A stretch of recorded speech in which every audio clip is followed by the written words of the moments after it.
Hola, ¿qué tal? Buenas noches. Sean todos bienvenidos a este pequeño webinar del día de hoy. Les agradezco muy sinceramente el tiempo que se dan de participar en este pequeño webinar. Como bien, eh, déjenme presentarles. Muchos de ustedes ya me conocen, saben un poquito acerca de mí. Sin embargo, me gustaría decirles a todos buenas noches. Sean bienvenidos a este webinar que tratará sobre las transacciones comerciales y financieras a nivel internacional. Ok, mi nombre es Julio Pérez. Soy alumno de la licenciatura de Ciencias Políticas y Administración Pública por parte de la Universidad IEU, con sede en Puebla. Les agradezco nuevamente por tercera ocasión la presencia de cada uno de ustedes. Espero que se sientan cómodos durante esta media hora, que podamos aprender algo nuevo y más que nada que podamos al final de este webinar poder tomar conciencia acerca de lo importante que es saber, aunque sea todo un poco. Si bien el día de hoy vamos a concentrarnos más que nada en lo que son las transacciones comerciales y financieras y su impacto en el contexto actual mexicano, tanto económicamente como políticamente, se espera que podamos dimensionar lo importante que son estos temas en nuestro día a día. Justo empezando con esa parte, me gustaría iniciar eh, dejando una reflexión, ¿ok? Como sabemos, actualmente vivimos en una época muy politizada. Más que nada porque este año se llevaron elecciones muy importantes en nuestro país. Se eligieron desde presidentes municipales, gobernadores, diputados, senadores, pero sobre todo se eligió a una nueva presidenta, ¿sí? Eh, Además, no solo en nuestro país se vivieron elecciones, alrededor de todo el mundo, muchas de los países que son potencias económicas eligieron un nuevo representante, un nuevo mandatario. Y uno de ellos, de los más importantes que eligieron también representantes en su país, son nuestros vecinos del norte. Así es, Estados Unidos, como sabemos, también tuvo un proceso de elección el mes pasado en el cual el ciudadano Donald Trump resultó ganador en un triunfo arrasador, igual como pasó en México. Y bueno, a raíz de esto se ha generado mucha controversia acerca de cómo estas cosas políticas impactan en las partes económicas. Sí, como bien sabíamos, el año pasado uno de los temas que abundaban mucho en el país era acerca de la idea que tenía Elon Musk, el CEO de Tesla y de SpaceX, y bueno, ahora sabemos también de X, antes Twitter, tenía como propósito poner una Gigafactory, es decir, una planta armadora en lo que es territorio mexicano, específicamente en el estado de Nuevo León. Durante muchos meses esa era la noticia pues del momento. Sí, sabemos que una inversión tan fuerte como es esta impacta muy positivamente en el mercado mexicano.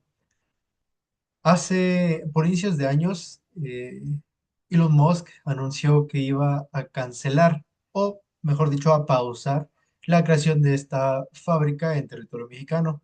¿Por qué? Porque se estaba llevando a cabo las elecciones en su país, en Estados Unidos, que es en donde tiene pues su empresa registrada. ¿Ok? Entonces, eh, no sé si ustedes saben, pero Donald Trump, parte de su éxito se debió a la ayuda que le otorgó Elon Musk a su campaña política, no solo económicamente, sino como respaldo como figura pública. ¿Ok? Parte de ese entre dame y dame, eh, Elon Musk vio un beneficio de que si Donald Trump ganaba las elecciones, él no necesitaba extenderse al extranjero para invertir tantos millones de dólares. En su mismo país de origen de la planta, de Estados Unidos, podría tener esa planta sin pagar todo lo que involucra una inversión directa en el extranjero. Si Donald Trump ganaba, iba a ser mucho más fácil para él. Así que dijo, ok, voy a pausar por un momento la creación de la planta en México. Me espero a que se lleven a cabo las elecciones. Si gana Donald Trump, mucho mejor. Yo me voy a mi país y asunto cerrado. Como sabemos, ganó Donald Trump las elecciones y esta planta por el momento está cancelada. ¿Ok? En un mundo donde Tesla pone en pausa su inversión en México, además que Donald Trump amenaza con aranceles y que todavía aún más Sheinbaum busca fortalecer esa relación económica con todo el mundo, entender estas razones nunca había sido tan importante como ahora. Y es por eso que vamos a tratar un poquito acerca de lo que son las transacciones comerciales y las transacciones financieras. ¿Ok? Entonces, me gustaría iniciar con un poquito con las definiciones acerca de qué son las transacciones comerciales y las financieras.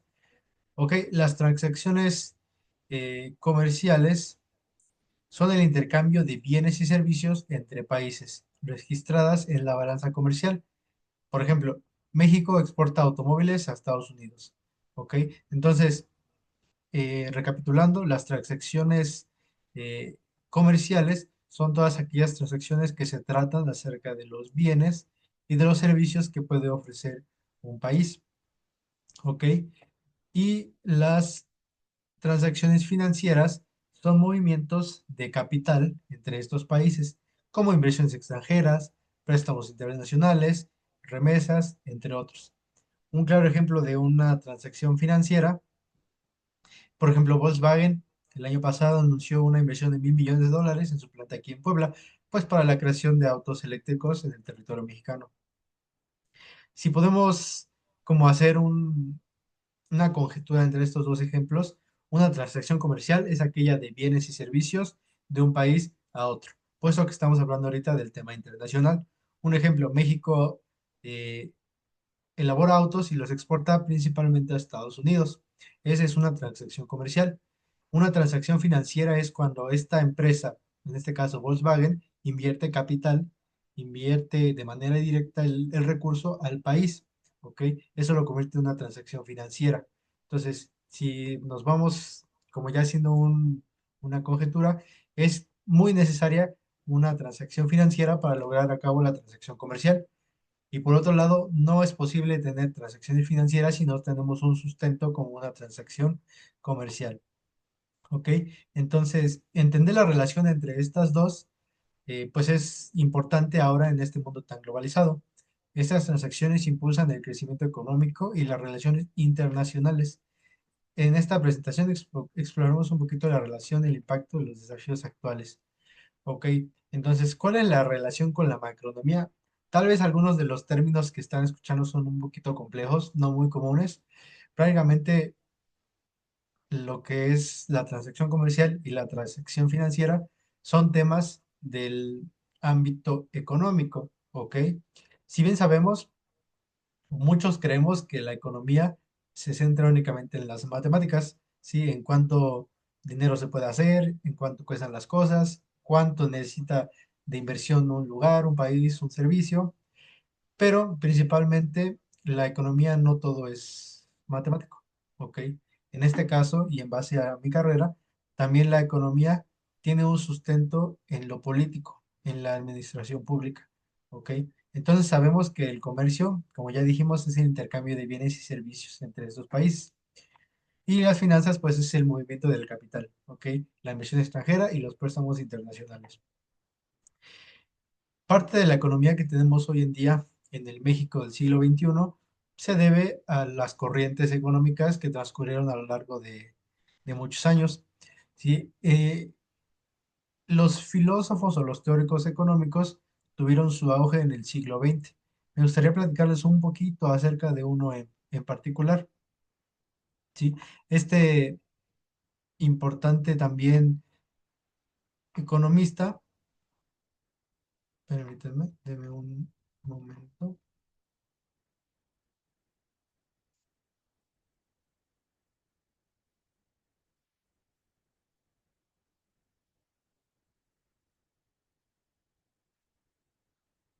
Ok. Eh, Se me perdió la diapositiva, en un momento se las enseño, pero me gustaría platicarles por un momento acerca de la influencia de las corrientes económicas. ¿Sí? Como sabemos, una influencia muy importante que ocurrió en el siglo XX es la llamada keynesianismo, ¿sí? Que enfatiza la demanda agregada a la intervención estatal, ¿sí? Y también trata sobre las políticas públicas que un gobierno puede llevar a cabo, pues para incentivar esta economía, ¿no? Entonces, tengo ya a la mano lo que les quería comentar. Entonces vamos a hablar un poquito acerca de John Maynard Keynes, ¿ok? Entonces, ¿quién es él? Vamos a ahorita averiguarlo.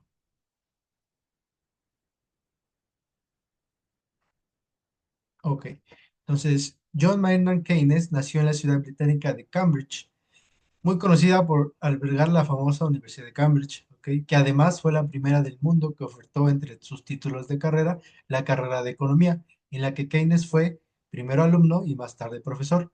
Keynes vivió entre los años 1883 y 1946, el pleno apogeo del siglo XX, el pleno apogeo de los filósofos economistas. Dos hechos marcarían su vida en lo profesional. Si en primer lugar la economía como disciplina académica se desgaja en sus primeros años de vida de la filosofía, convirtiéndose en una disciplina autónoma.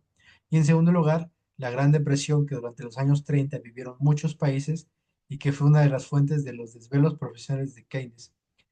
Hemos de destacar tres ideas que describen la obra de Keynes, que son las siguientes. Pensaba que la política económica era una herramienta clave para sacar a un país de la crisis.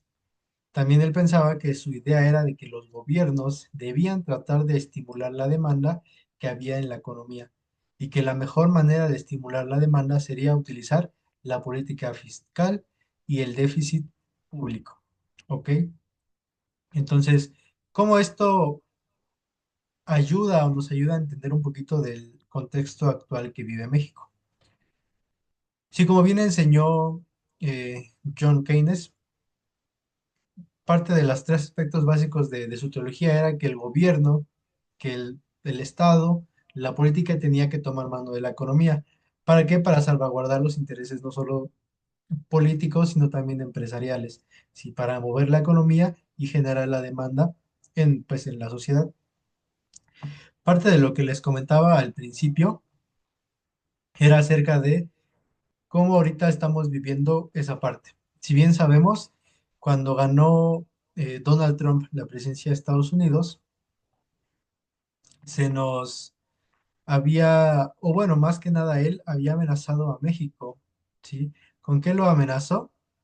Lo amenazó con imponer aranceles a todos los productos que eran exportados de México y de Canadá hacia Estados Unidos. ¿Esto por qué es peligroso?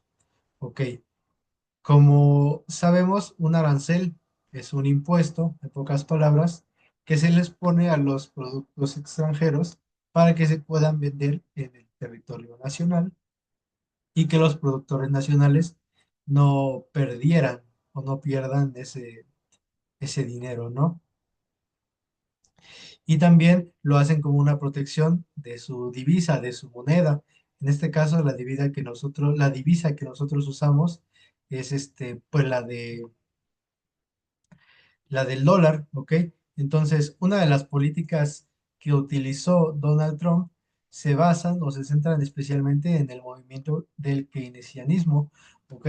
Donald Trump, para lo que es México, podría ser como algo duro, sí, pero sin embargo, para él, para el pueblo de Estados Unidos, es una política proteccionista, ¿ok? ¿A qué se debe esto? El, la parte que él había dicho que el por el cual estaba haciendo esto era por dos cosas, la crisis de migración que hay en Estados Unidos, pero también la crisis de fentanilo que ahorita está en Estados Unidos. Pero sin embargo, no es por eso, sino es por bueno, sí son temas importantes para la sociedad estadounidense, pero la principal causa por la que se hizo esto es un proteccionismo económico político, ¿ok? Como sabemos, el principal socio comercial de Estados Unidos es México. El principal socio de México es Estados Unidos, pero su segundo socio económico es China. ¿Ok? Entonces, ahorita China lo que está haciendo es tratar de expandir su economía, su territorio a los países más desarrollados. ¿Sí? Como sabemos, el país más desarrollado económicamente es Estados Unidos. Y a mí no me gusta ese término, pero un término que ocupan mucho es que México es la puerta trasera para llegar a Estados Unidos. ¿Ok? Entonces, México lo que está haciendo es abrir su mercado a potencias económicas que le pueden ayudar al desarrollo mexicano. En este caso, China. está vendiendo mucho producto aquí en México, está llegando a México y de cierta forma lo que hace es que una vez llegando a México es más fácil para ese producto chino llegar a tierra estadounidense. Por ello es que Donald Trump está imponiendo ese arancel del 25%. ¿Ok? Aquí ya es un tema político, es un debate muy grande acerca de a quién le afecta más esa imposición de aranceles del 25% hacia Estados Unidos o hacia México. La verdad es un cuento de nunca acabar. Como sabemos, como les dije hace rato, México es el principal socio económico de México. Entonces, imponerle un arancel a tu principal socio es como dijo la presidenta Claudia Sheinbaum en una mañanera, en una conferencia de las mañanas, que dijo que sería como si Estados Unidos se tirara un balazo en el pie. ¿Por qué? Dos de las empresas que más exportan a Estados Unidos que están en México son dos empresas estadounidenses, ¿sí? Que son Ford y General Motors. Tal vez General Motors la conocemos más como Chevrolet, ¿no? Pero son las dos empresas que más exportan a Estados Unidos. Entonces, imaginemos este punto. Estados Unidos dice, ok, todo lo que me quiera vender en México, aquí a mi territorio mexicano, va a costar 25% más. Entonces, ¿qué es lo que hace una empresa como Ford? Dice, ok, espérame, yo soy una empresa estadounidense, es decir, que yo le tengo que vender a mi propio país 25% más caro. Y luego si México también te pone a ti aranceles de 25%, cuando yo quiera traer de vuelta producto, voy a tener que volver a pagar ese 25%. Es algo que es un cuento de nunca acabar, pero volviendo al punto, es una política proteccionista la que está haciendo Donald Trump. Ok, entonces me gustaría hablarles un poquito acerca de cuál es la relación de estos conceptos en el desarrollo económico. Ok, teoría clave importante de esto es que las transacciones comerciales generan ingresos y empleos y que las transacciones financieras permiten financiar infraestructura y proyectos clave. ¿Sí? ¿Qué fue lo que pasó cuando Elon Musk dijo que no se iba a hacer la planta de Tesla en México? Llegaron nuevas empresas que se dedican a lo mismo, a fabricar autos eléctricos. Eligieron, oye México, yo tengo mi empresa, uno de los ejemplos es BYD, uno de los mayores competidores de Tesla. Y dijo, ya que Tesla no invirtió en ti, a mí me interesaría poner una empresa, una Gigafactory en tu territorio. Lleguemos a un acuerdo, no me cobras mucho, yo fabrico en tu país, genero empleos en tu país, genero un constante flujo económico y a cambio, pues tú me permites a mí poder exportar de una forma más económica al mercado más grande que Estados Unidos. ¿Ok? ¿Qué fue lo que pasó? Claudia Sheinbaum agradeció esa parte de las empresas chinas, pero ahorita su prioridad es darle como esa ventaja a las empresas con las que tiene tratados de libre comercio, que en este caso es Norteamérica, Canadá, Estados Unidos subsecuentemente y también con la Unión Europea. Sí, como sabemos, el principal socio de la Unión Europea es Alemania, aquí en México. Yo resido en Puebla y en Puebla parte de la cultura poblana, parte de la cultura económica que se vive en Puebla es también gracias al trabajo poblano, de manos poblanas, pero impulsado por la inversión extranjera directa de Alemania. En Puebla hay dos empresas, dos gigafactories, dos plantas muy grandes, que es la de Volkswagen y la de Audi. Si alguno de ustedes es de Puebla, sabe que estas dos empresas mueven la economía del estado, ¿no? Ahora imaginemos lo que haría empresas grandes como China dentro del territorio nacional. Sin embargo, Claudia Sheinbaum dijo, ok, te agradezco, por el momento no estoy interesado, por el momento prefiero afianzar mis relaciones económicas con los países con los que tengo tratados y ya después vemos, ¿no? Sin embargo, no se está quedando de brazos cruzados el gobierno mexicano. Sí, el gobierno mexicano lo que busca hacer es generar transacciones comerciales fuertes, ¿sí? Poder ofrecer productos, poder ofrecer bienes y servicios de muy buena calidad a un costo competitivo a países de Latinoamérica, de Centroamérica, del Caribe y sobre todo con sus socios Norteamérica y la Unión Europea. Sin embargo, sabemos que el mercado asiático es si el segundo más grande por detrás de Estados Unidos. Entonces, yo pienso que México debería dejar la puerta abierta para China, para el mercado asiático, para que en su momento pueda fortalecer y robustecer la economía mexicana. Ok, entonces, como sabemos, esta sería la relación entre los conceptos de las transacciones comerciales y las transacciones financieras. Dependemos meramente de que una transacción comercial se pueda dar de buena forma. ¿Para qué? Para poder buscar modelos de transacciones financieras, ¿sí? Pues se podría decir que los tratados son formas de darle cuerpo a una transacción financiera. Ya en base a eso, pues vienen las demás cosas, ¿no? Pues como son los mercados internacionales, los bancos internacionales, las divisas, en este caso el dólar. Por otra parte, Estados Unidos tiene muy fuerte lo que es el dólar. Del otro lado se encuentra China, Rusia, Brasil, etcétera, con su nuevo bloque económico llamado BRICS, al que México ha sido invitado, por cierto, pero como les mencionaba antes, México lo que busca es ahorita consolidar su relación económica con los Estados Unidos, Canadá y la Unión Europea. Entonces, en resumen, estas transacciones económicas dependen, perdón, esas transacciones comerciales dependen muy fuertemente de las transacciones financieras y sin transacciones económicas no puede haber transacciones financieras. Entonces, espero que haya quedado un poquito claro acerca de qué son estas dos cosas, del por qué la historia económica, de por qué estos teóricos económicos han sido importantes y cómo se ve reflejado ese pensamiento en el actuar político y económico al día de hoy. Por mi parte, esta presentación es todo. Me gustaría dedicarle un tiempo a responder alguna pregunta que tengan, escuchar algún comentario, alguna sugerencia y poder conversar un poquito con ustedes. Entonces, quedo a su tiempo. Les agradezco mucho.